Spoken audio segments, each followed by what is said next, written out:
Assalamualaikum warahmatullahi wabarakatuh. Kembali lagi di channel Nasihat Kehidupan Misteri. Pada video kali ini, saya akan membahas tentang ilmu hitam dukun yang paling menyeramkan. Ilmu hitam atau guna-guna adalah jenis ilmu sihir untuk mengendalikan sesuatu melalui mistik, paranormal, atau supranatural. Ilmu hitam merupakan sesuatu yang tidak masuk akal bagi ilmu pengetahuan. Selain itu, penggunaan ilmu ini sangat dilarang dalam agama. Ilmu hitam erat kaitannya dengan sihir yang bertujuan ke arah negatif, sehingga ilmu ini termasuk dosa dalam agama. Umumnya, ilmu hitam digunakan untuk berbuat kejahatan ataupun mencelakai orang lain, seperti balas dendam, iri hati, dengki, dan perbuatan jahat lainnya. Ada beberapa tingkatan ilmu hitam, mulai dari tidak terlalu bahaya hingga yang paling berbahaya. Beberapa daerah di Indonesia pun masih memelihara dan membudayakan ilmu hitam ini, biasanya untuk diperjualbelikan. Tidak hanya di Indonesia, di luar negeri pun ternyata masih ada ilmu hitam yang berkembang dan digunakan untuk berbuat kejahatan dan mencelakai orang lain. Berikut ini adalah beberapa ilmu hitam dukun yang paling berbahaya dan mematikan yang ada di Indonesia. Yang pertama, ilmu leak. Ilmu leak adalah ilmu hitam yang paling hidup subur di Pulau Dewata, Bali. Konon katanya, ilmu ini diwariskan Dayu Datu atau calon arang. Seseorang yang menguasai ilmu ini dapat melepaskan roh dari raganya dan berubah wujud menjadi menyeramkan. Yang kedua, ilmu santet. Kalian pasti sudah tidak asing lagi dengan ilmu ini. Ilmu yang paling sering dikatakan masyarakat untuk mencelakai orang lain. Ilmu santet atau teluh adalah ilmu hitam yang dikenal dan paling banyak berkembang di Pulau Jawa.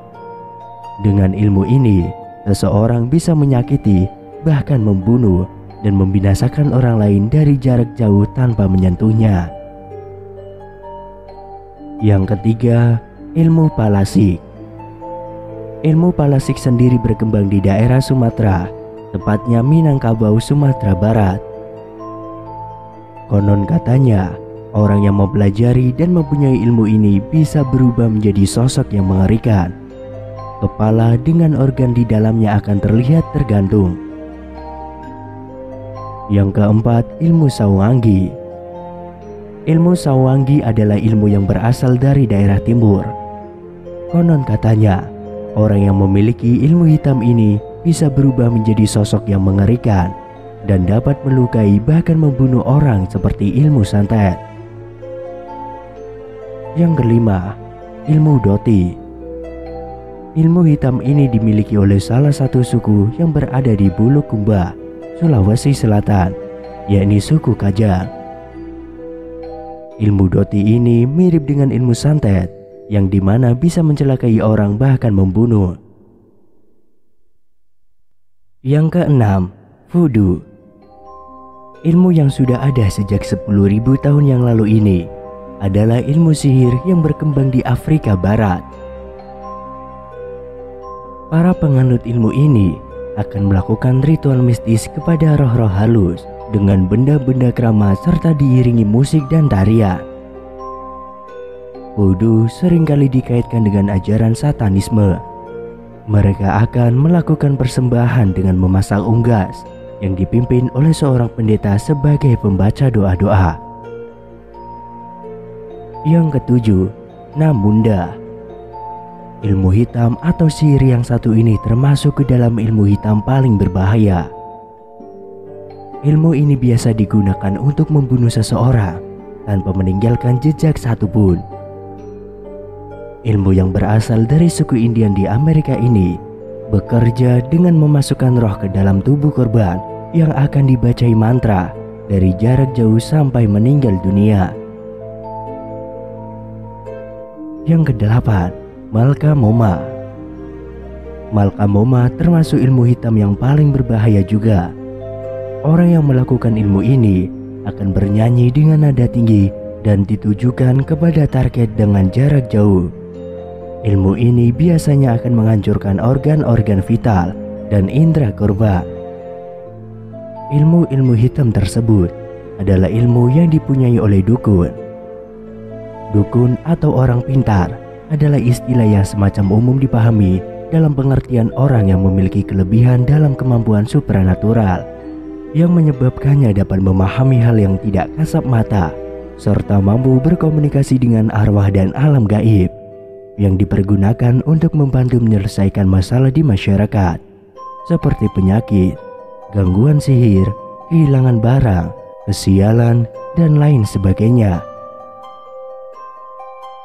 Istilah dukun biasanya digunakan di daerah pedesaan, sedangkan orang pintar atau paranormal, yaitu untuk menyatakan hal yang sama, digunakan lebih umum di antara populasi perkotaan.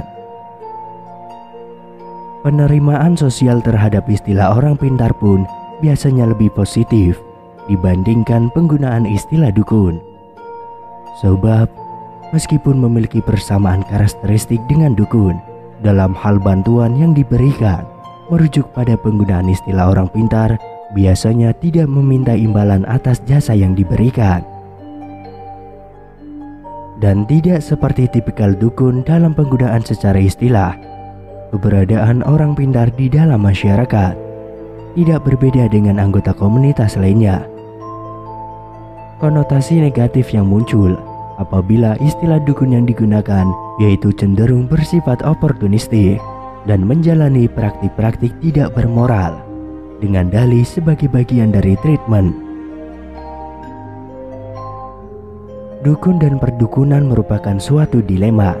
Pada satu sisi dipandang sebagai profesi dan aktivitas yang kotor, tetapi pada sisi yang lain setidaknya memainkan peran dinamis dalam sistem sosial, budaya, dan hubungan politik dalam terminologi yang disebut sebagai cultural capital yang diakumulasikan untuk mendominasi masyarakat.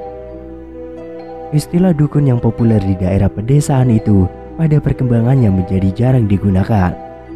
Sebagai gantinya, digunakan kata yang lebih halus atau yang lebih mengindikasikan orientasi keagamaan seperti ki atau aki, abah, haji, kiai, atau ustadz, agar secara konsensus sosial tidak berbahaya sehingga dapat mengganggu aktivitas atau kebutuhan mereka.